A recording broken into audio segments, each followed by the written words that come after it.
Good afternoon, everyone. Let me introduce you to our next speaker. She is Claudia Ferradas. Claudia is an experienced presenter and DLT author who has traveled the world as a teacher-educator. She has run training sessions and participated in conferences in South America, the Caribbean, the USA, Europe, and Southeast Asia. She holds an MA in Education and Professional Development from the University of East Anglia and a PhD in English Studies at the University of Nottingham. She has an extensive experience as professor in universities in Argentina and abroad. Claudia has been the coordinator of the ESOP Center Cultural Program for several years. In this session, Claudia will explore the role of foreign language education in an interconnected world and explore materials and activities at different levels which can help us develop intercultural competence in our classrooms. So with no further ado, Ms. Claudia Ferradas. Very much indeed.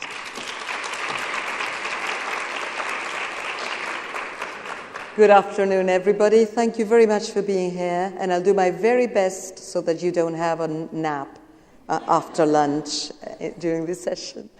I would like to thank ESARP for this new opportunity to be a speaker at this conference, and I would like to thank very warmly Oxford University Press for sponsoring my presence here and for providing the materials I will be drawing examples from. And especially I would like to thank you for missing a sunny afternoon and being here to share all these ideas with us. I'm also very grateful to the speakers that we've been listening to for a day and a half already for so many inspiring ideas, and I'll do my very best to link whatever it is that I've got to share with you today with their ideas. You may have seen me working on my notebook as I was here this morning, trying to bring in a number of quotations, and I'm sure you will have built your own intertexts in your minds as well. So, if you've heard me speak before, either at ESA or elsewhere, apologies in advance because the first 2 or 3 slides are not new. They've got to do with the theory behind my practice. So, for those of you who've heard me before, this may be a reminder, but on behalf of those who have not heard me before, let me not take anything for granted. This is, I believe, an ELT presupposition that we all share. Let's see. Am I right? Do we take the native speaker, in our case of English, as a model in foreign language learning? For many years, we've been asking ourselves in our profession, what native speaker? Where from, for example? Britain, the States, Australia, New Zealand? Well, let's suppose Britain, as has been the case in most schools in our context. London? Liverpool? Okay, London, Cockney, Estuary, and you'll say, Claudia, RP, you know the answer.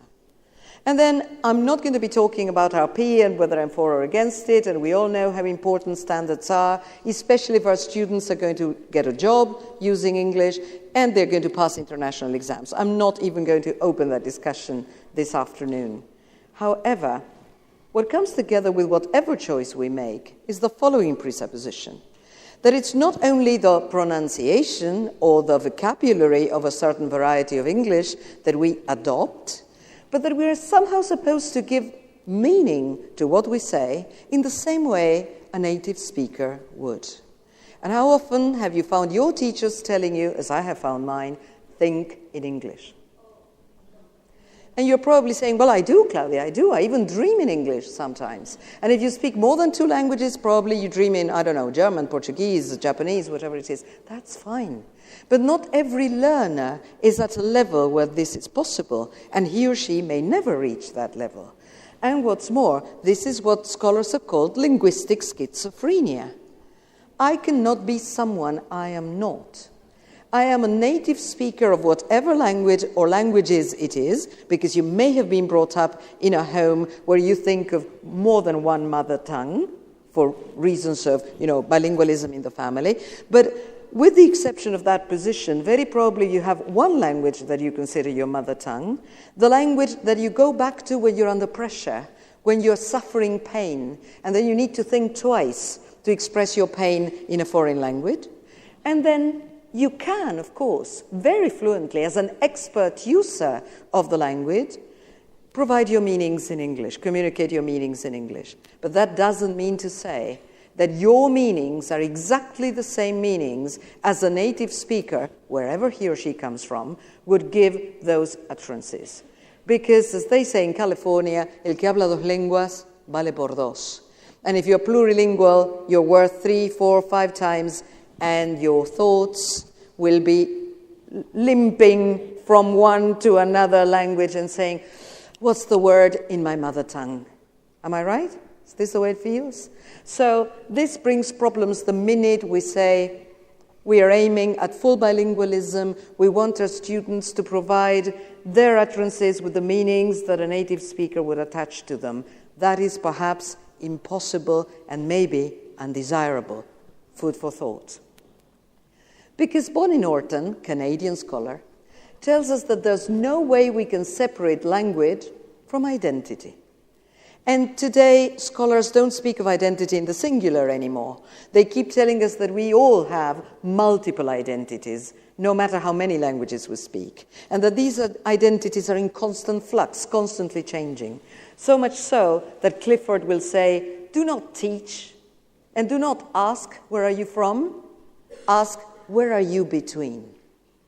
Because very probably you're a human becoming more than a human being, someone in constant flux, constant flow. So this is what Bonnie says. Every time language learners speak, they're not only exchanging information with their interlocutors, but also organizing and reorganizing a sense of who they are and how they relate to the social world.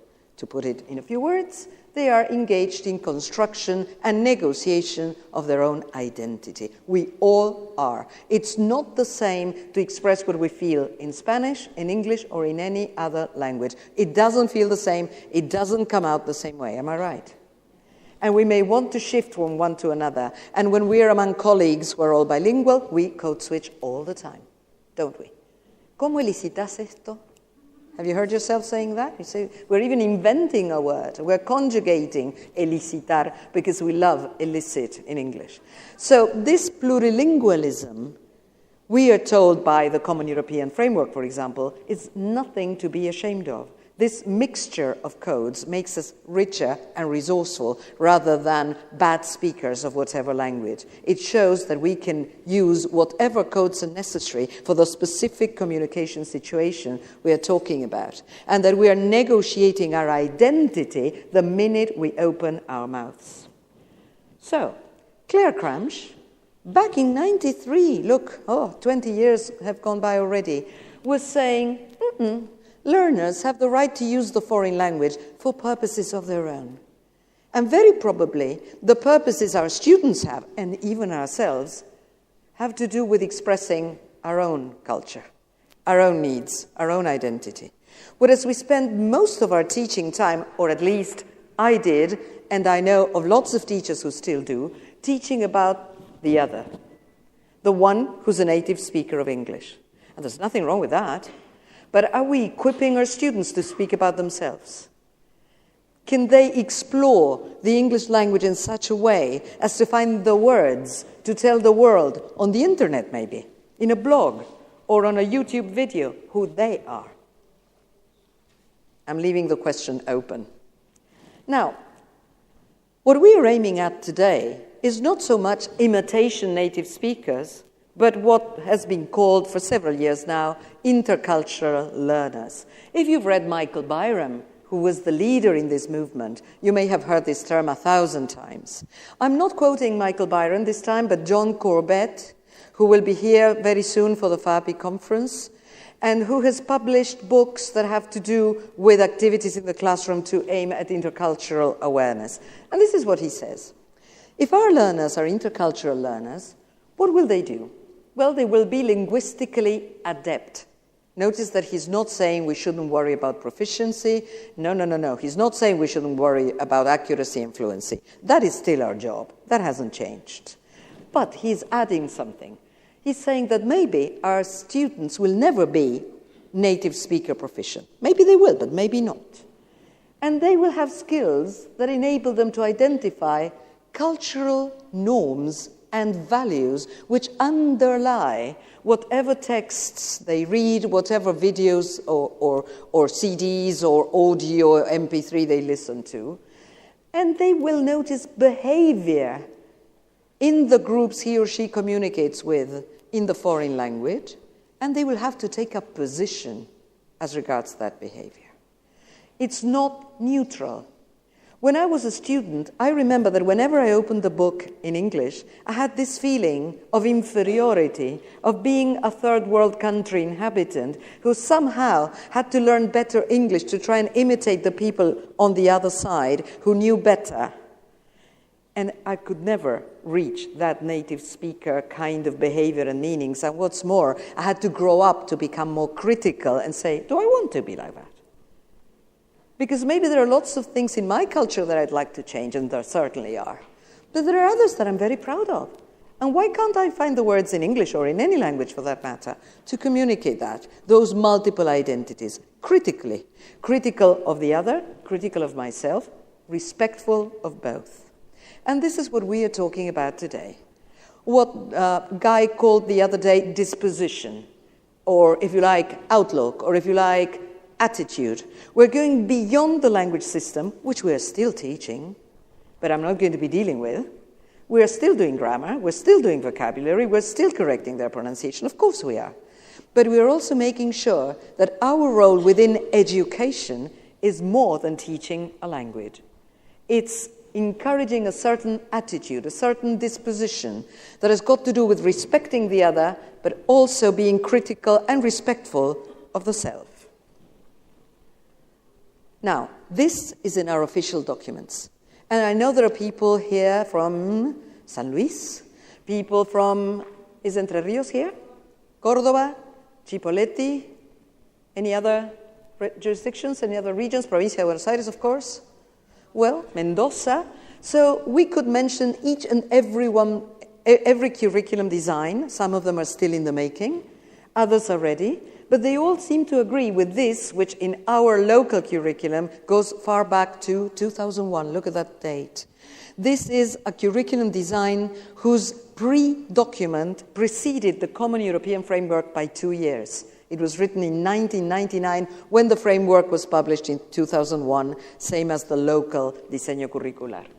And this is what it says. It speaks about reflexión intercultural. Have a look. You don't need me to read this. Que el alumno tome conciencia de la existencia del otro y que aprenda a convivir con la diferencia. We're all living with difference, aren't we? In every single classroom, some more diverse than others. And I don't need to say, oh, there are Korean students in my classroom, or there are the children of diplomats in my classroom, for example, to say my classroom is diverse. It's diverse because every single individual is different. So every classroom is diverse. This audience is diverse, much though we have in common as teachers of English. So these commonalities and differences are what make human contact fascinating. But we are so used to being intolerant of difference. How do we learn to convivir con la diferencia, enjoy difference, not just bear it, tolerate it, a word that I feel very nervous about. When we speak about tolerancia in Spanish, tolerate in English makes me feel, okay, you're wrong, but I can tolerate it. That's not what I mean. Oh dear, we've got music in the background.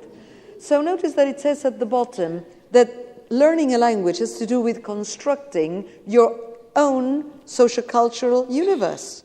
Your own. So we are talking about otherness, contact with difference, but also self, reflecting on myself. And colleagues, this is the very, very modest proposal I've got today, to see how we can choose a unit in our textbook, a topic in our syllabus, here and now, and say, okay, I'm encountering the other, we normally do in our materials, how do I reflect about self? Now, this morning, Christian Stobbe was speaking about an experience curriculum. He was saying there's the national curriculum, regional curriculum, school curriculum. What is the curriculum we actually experience? And in my visits to schools, in my talks to colleagues in all sorts of contexts all over the country, what I feel is that very often we strongly believe in this, but we don't notice how little we apply this in the actual classroom, how we are still obsessed with teaching the present perfect. And teachers tell me, no, it's all very nice, Claudia, but I can't do that poem because I've got to teach the simple past first. So you're not doing this. You're prioritizing the language system over these objectives. And when we talk about a different school, we're also talking about this, not only using technology, but using technology to open our eyes to difference and to ways in which we can express our own identity electronically. It's an open window, isn't it? In the past, our students may or may not have had the opportunity to meet tourists, for example, depending on their families, depending on where they lived, etc., etc. Today, you meet people from different cultures the minute you turn on your mobile device. So how can we possibly expect our students not to have the opportunity to have to speak about themselves in a foreign language? And how do you negotiate that position? That, I believe, is our priority in terms of content in the modern school that Will was talking about. And this is another word that comes up again and again, sort of arm in arm with intercultural awareness. The two seem to come together. And I'm going to give you a couple of minutes reflection while I have my sip of water. Talk to the person next to you about what you think is entailed in the concept global citizenship. What would you put in a cocktail called global citizenship? Over to you.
Okay, I know it's cruel, you could go on all afternoon.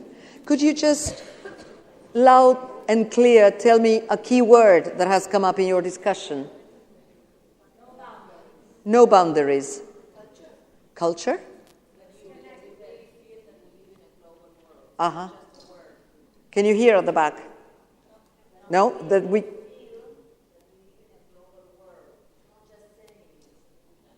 Uh-huh. Yes? Uh-huh. Yes? Understanding that there are other paradigms and other places of the world. Differently. Mm-hmm. Interdependence.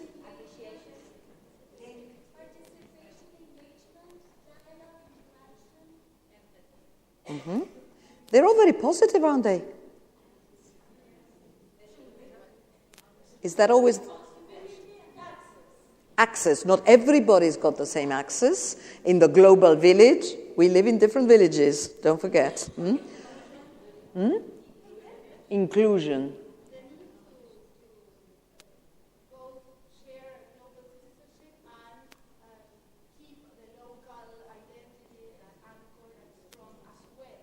That balance. What we call globalization. So we need to think globally, but act locally. And locally may mean your little corner of the classroom and not even the neighborhood if you believe that is too ambitious. So we could spend weeks just working on this. As a matter of fact, we did a jornada in February in ISARP where we worked for 2 full days on global citizenship. Look at the definition, which about 15 years ago, Oxfam, the charity in England, started using. Again, I'm not saying it's the best definition. It's one that circulates broadly, and you may be very critical of it. Have a look and see how much coincides with what you've been saying.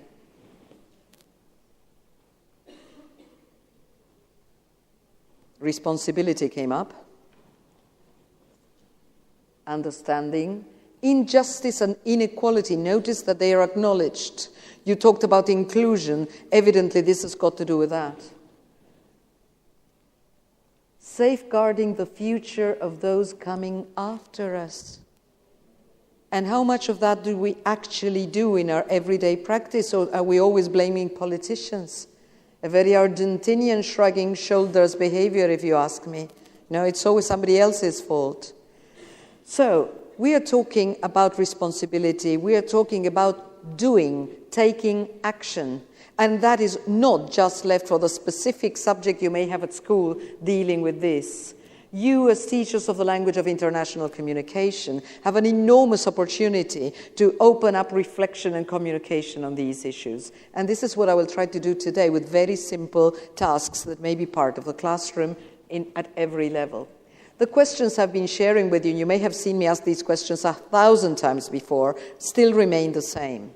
How can we, as teachers of a foreign language, contribute to the achievement of these aims, these awarenesses, if you allow me to use the plural, that we call intercultural awareness and global awareness? And to be more concrete, what materials are we going to choose for that? Because we do have a choice. And what pedagogic strategies are we going to use? Are we going to be using the same strategies we learned at Teacher Training College? Or do we need different strategies, different technologies, etc.? And let me quote again what Guy was saying yesterday. There is elbow room to change the epistemic horizons of our classrooms. No matter how fixed the syllabus may be, and it isn't all the time, no matter how fixed the textbook may be, there's always elbow room if we want it. When teachers tell me, no, it's all very optimistic, but I can't because I can't afford the time. Well, change that dreadful activity you've been doing for 20 years and practice reported speech in a different way.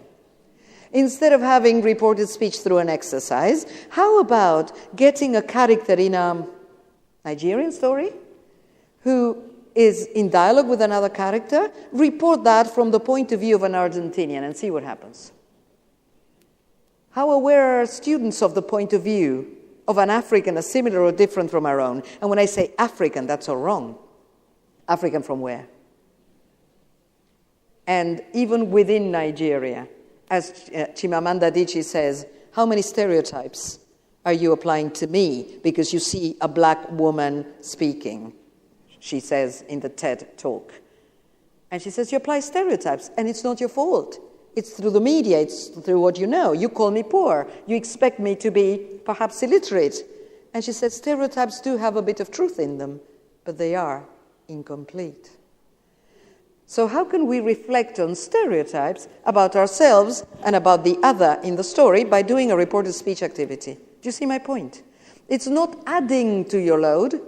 It's giving what you're already doing a different focus, a different turn of the screw. All right? That's the proposal. So, when we talk about global citizenship, if you look at what's on this side, we speak of schools having international links. And this is an audience where this is quite possible. We are talking about bilingual schools, which in many ways are quite privileged within our context. And so we speak about becoming an international school, having links with other countries, having exchange programs. I know many of you are involved in that. For those of you who are not and would like to, I'll show you a page in a minute where you can get free access to that. But what I'm going to be focusing on today is not that, but what Guy has called, I didn't mean to do that, multiple perspectives. This idea of having multiple points of view. What I've just said, What's the point of view of the Nigerian character in the story, if that's where the story comes from? Where's my point of view as someone living in Buenos Aires, Mendoza, Entre Rios, etc. today? And I believe that this has got to do with two basic little things I can leave with you today. One is a choice of diverse materials. And diverse doesn't only mean diverse in origin, coming from different countries, but with different world Englishes, with different varieties of English that you may not want your students to imitate, but you do want them to understand. How easy was it for us to understand New Zealand in English yesterday? So, just a thought, even we had a difficulty. That's reality. That's what you encounter among educated speakers on the web today, on Skype, in business meetings. And then textual intervention, not just leaving the text alone for comprehension and language work, but intervening in the text by changing the point of view and seeing in what way that makes you reflect upon diversity. And I'll show you how. For those of you who are interested in international links, in becoming an international school, that is the British Council's webpage, where you can get a twin school, for example in India, and do joint projects. It's free.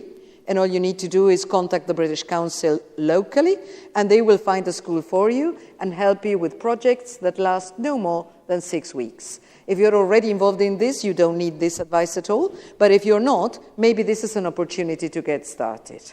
So, schoolsonline.britishcouncil.org, because most of the work is done online. If you feel you don't have time or enough resources, which is not the case, I think, in our schools. But if that's the case, if you feel, not so much online work, don't worry, you can do the work on paper, then take pictures of it and upload it. So you don't need to be spending hours at the computer lab or with mobile devices if you don't want to do that, though of course you may want to do that for reasons that Will has already explored. So going into what we've been saying, let me summarize a little. We've been talking about challenges, haven't we? Because it all sounds very nice. Now go to school on Monday and do it. Okay? It's only tomorrow, goodness gracious me. Global issues. What are the big global issues that have got to do with justice, injustice, sustainability of the environment, etc.? What long list could we make of our global preoccupations? Which one is uppermost in our minds today?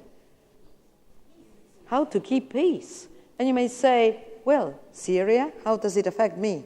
Well, I don't need to give you an answer to that. Global citizenship then involves all this. International school partnerships is what we mentioned. Intercultural speakers came up in the theory. And we are now going to talk about materials and global awareness through global citizenship techniques. So, an exercise for elementary level, if you like. Have a look at that. This is taken from the British Council webpage I've just shown you, where you can get free courses to train on this. Okay? So, if you look at this, what words come to your mind?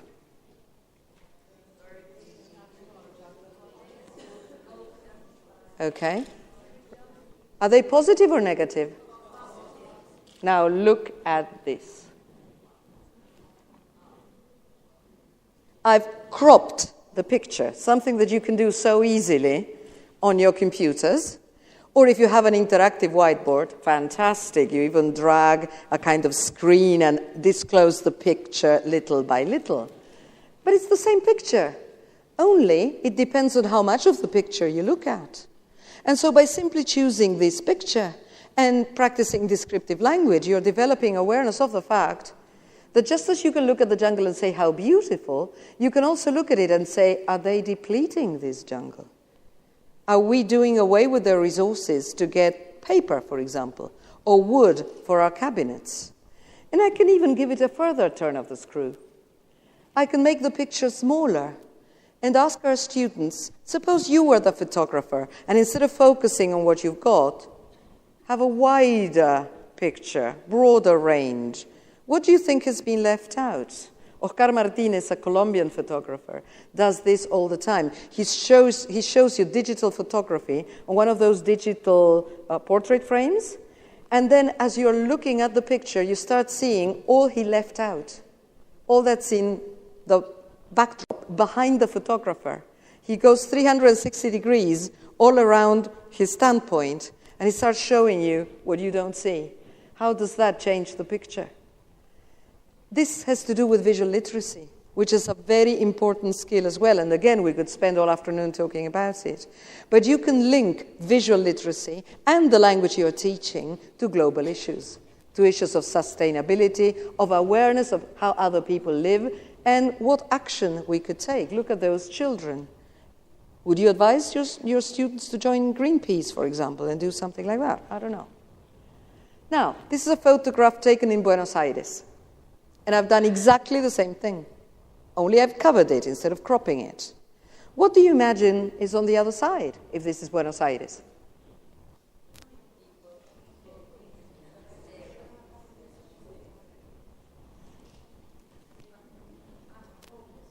How often do we encounter this these days?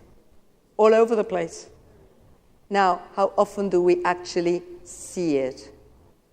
How often do we phone the number, which I try all the time, and 50% of the time get no answer from? You know, the number for homeless people, etc., etc., etc. Do we see these people? Or does our vision crop the image? So you see, just by doing your little unit on description, you may be developing this awareness. It's adding the focus when you plan, when you choose the pictures, when you choose what to include and what to exclude. So what we are saying is, describe the image from the perspective of the different people involved. How would this person, because I can't even see if it's a man or a woman, under the blankets, describe the street? How would the woman passing by describe the street? What do they see and what do they omit? Or get them to start using your devices. You know, you're taking pictures all the time. Your students do that all the time. Get them to see what they don't see in the pictures they've taken. Get them to enlarge them and see what happens. Get them to record the noises in the street and see what we don't really hear when we are not listening for the background sounds. That might be a great awareness technique, cheap and cheerful, easy to prepare, and self-directed. You're telling them, go and find out. Now, if you're using a textbook, for example, you may get this picture. What topic do you think this picture is illustrating? Airports? Noise, you mentioned. Uh-huh. This?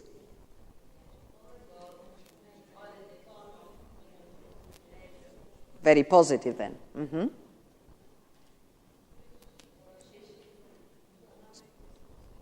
Economic resources, fish rather than eating too much red meat, whatever you want to say. Okay?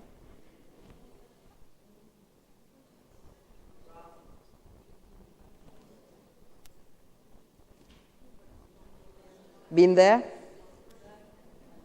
Now, you've got a copy of this textbook page that Oxford has provided for us, where you've got the complete picture.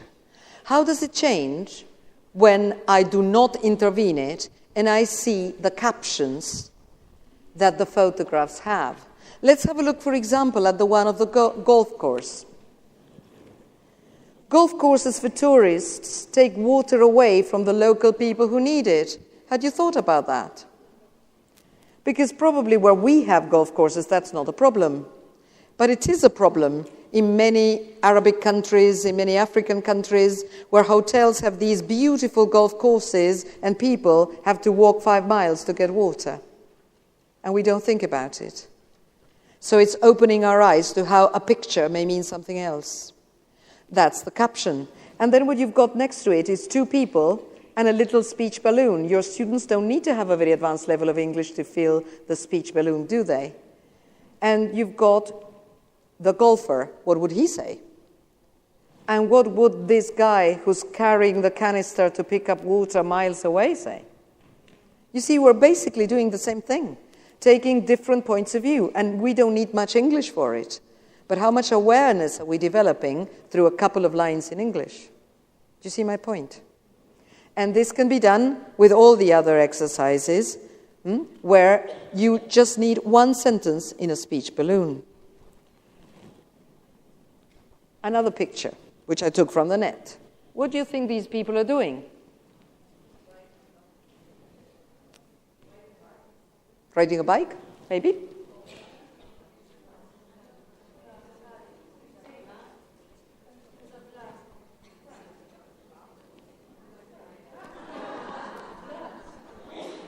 Well, if you live in La Plata, this may be a very wrong choice on my part because it brings back horrible memories.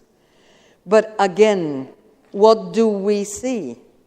And very often, when we talk about extreme weather, we sort of naturalize it. We say, yes, in certain parts of Asia, in certain parts of India, they have typhoons. Yeah, that's the way it is.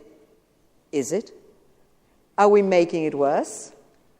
I'm not going to give you a lecture on global warming, but we all know that, and we know that ecology is a main topic in all our syllabi in some way or another. But again, I may be developing visual literacy in order to raise the topic, just to anchor it, just to get started. And if I have a unit on extreme weather, this may be a good picture, but I can also get this from the textbook, which you have in your photocopies. So you have a couple of questions in your copies. What is this cartoon saying about our progress? Is it really progress? Interesting, don't you think? And again, it's absolutely visual. With very little language, you can raise these issues as well. Or, if the level of your students is higher, of course, you may want a whole text on extreme weather with specific vocabulary banks, etc., our usual job. But how about going beyond the comprehension questions into self-directed learning, as Will was saying? Go and find out. Bring me videos of extreme weather. See if you can describe that extreme weather, and so practice your English, but at the same time, check how many of those videos of extreme weather apply to us.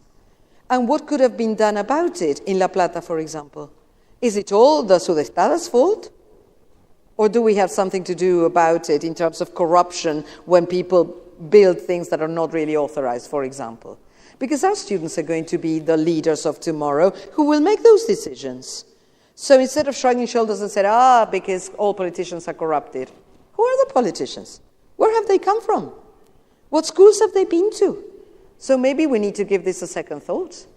And if, like me, you're a fan of poetry, and I'm going to finish today with poetry, you may go into this video, which is available on YouTube, and you will see that there are mistakes, because this is a student's video responding to the poet's performance. So you're going to hear Levi Tafari, the Anglo-Jamaican poet, reciting a poem called, it's not a mistake, The Weather Report. Are we establishing rapport with the weather? When they give us the weather report, are we establishing rapport and saying, what am I going to do about global warming, for example? And this is produced by a student in response to the poem. Look. So sorry about the mistakes. It's not been edited. Britain is the only place in the world where you can get 4 seasons in one day. We have freaky weather, man. This one is called Weather Report.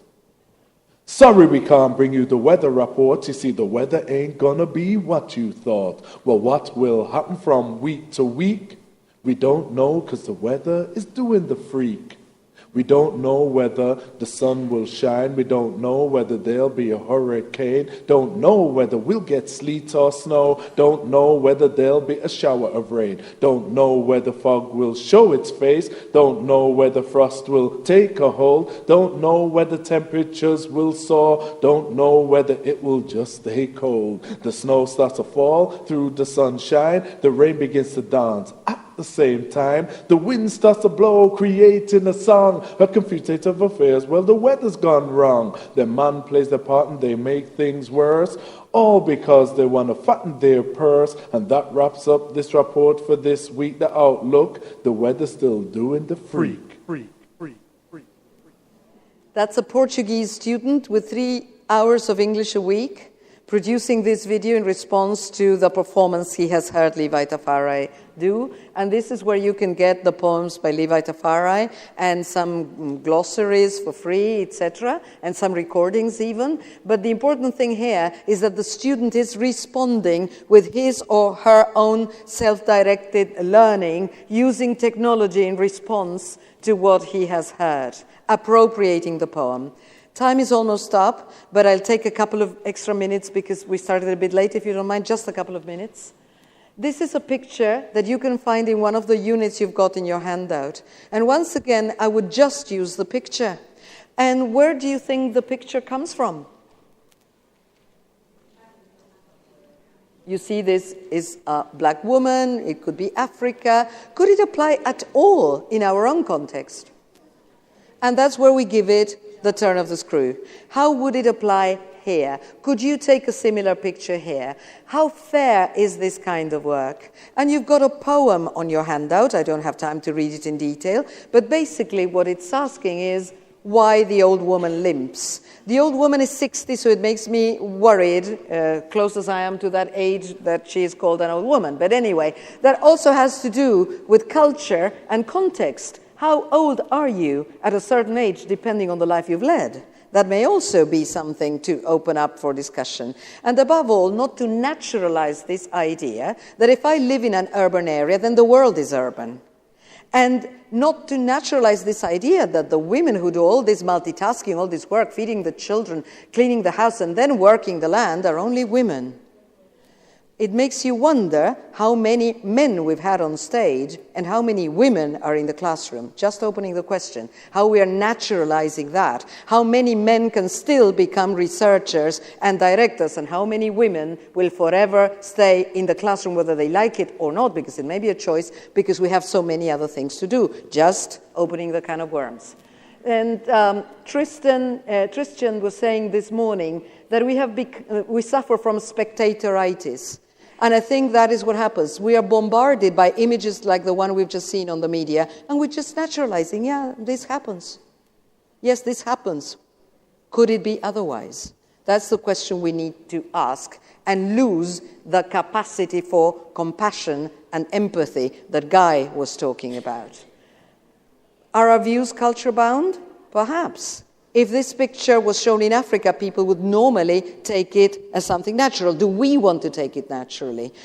Do we want to be critical of what happens in our context? How much of that is culture, and how much of that is the influence of the media, for example?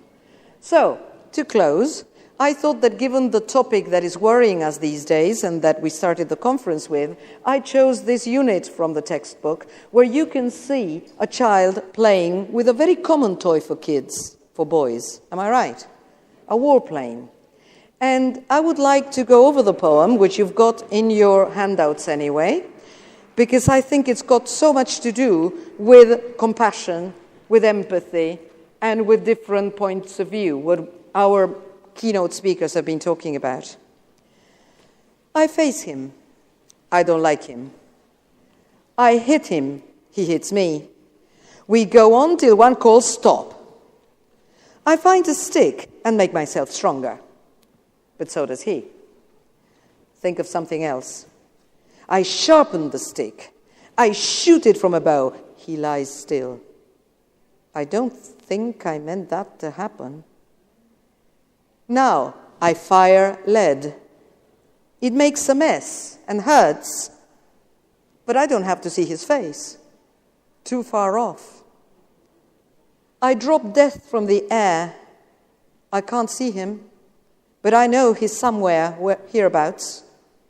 I sit at my desk and think of him. I don't recollect now why we quarreled. But if he's calling stop, I can't hear. How much has this got to do with what is worrying us today? How much does this have to do with what Leon Ferrari polemically expressed in that famous anti-Vietnam War sculpture that caused so much of a scandal?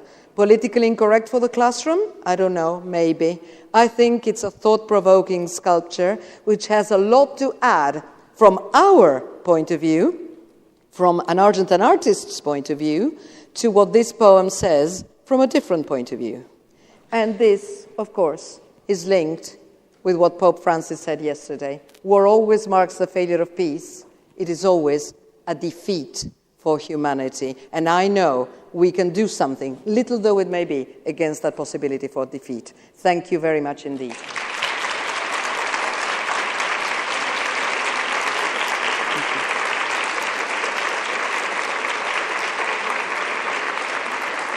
Thank you.